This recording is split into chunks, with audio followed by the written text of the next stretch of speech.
J'ai souvent remarqué que on savait parfois plus de choses qui nous sont lointaines que des choses qui nous sont proches. Parce que je discutais récemment avec une amie qui travaille dans les administrations, dans les bureaux, etc.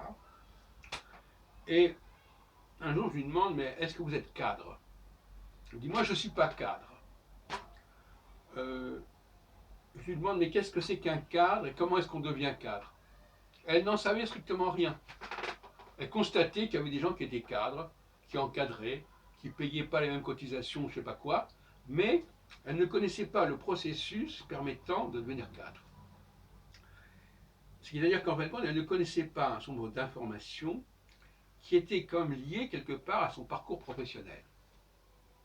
Alors qu'elle pouvait très bien savoir des tas de choses sur des sujets qui n'avaient rien à voir avec son activité professionnelle.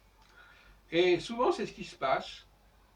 Euh, L'accumulation de connaissances est souvent complètement déconnectée par rapport aux intérêts majeurs de la personne. Et en l'occurrence, ces intérêts majeurs viennent justement des intérêts pour des choses qui n'ont rien à voir avec cette personne. Par exemple, quelqu'un peut avoir des connaissances extrêmement fortes au niveau sportif. Qu'est-ce qui se joue dans quelle équipe, etc. Et avoir des lacunes béantes dans d'autres domaines. Il y a des déséquilibres à ce niveau-là qui sont assez fascinants. Et d'ailleurs que nous avons pu remarquer dans nos cafés philo McDo, où effectivement, et je terminerai là-dessus, les gens ne connectent pas des choses qu'ils connaissent.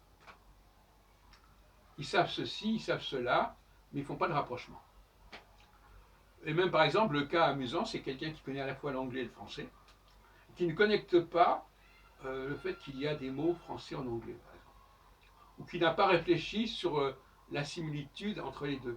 Or, quand quelqu'un connaît le français, il est normal qu'il s'intéresse à l'anglais, puisque l'anglais dérive en grande partie du français. Eh bien non, c'est cloisonné. Je parle anglais, je parle français, et il n'y a pas de rapport. Donc il y a des cloisonnements comme ça qui se font entre des choses qui sont liées.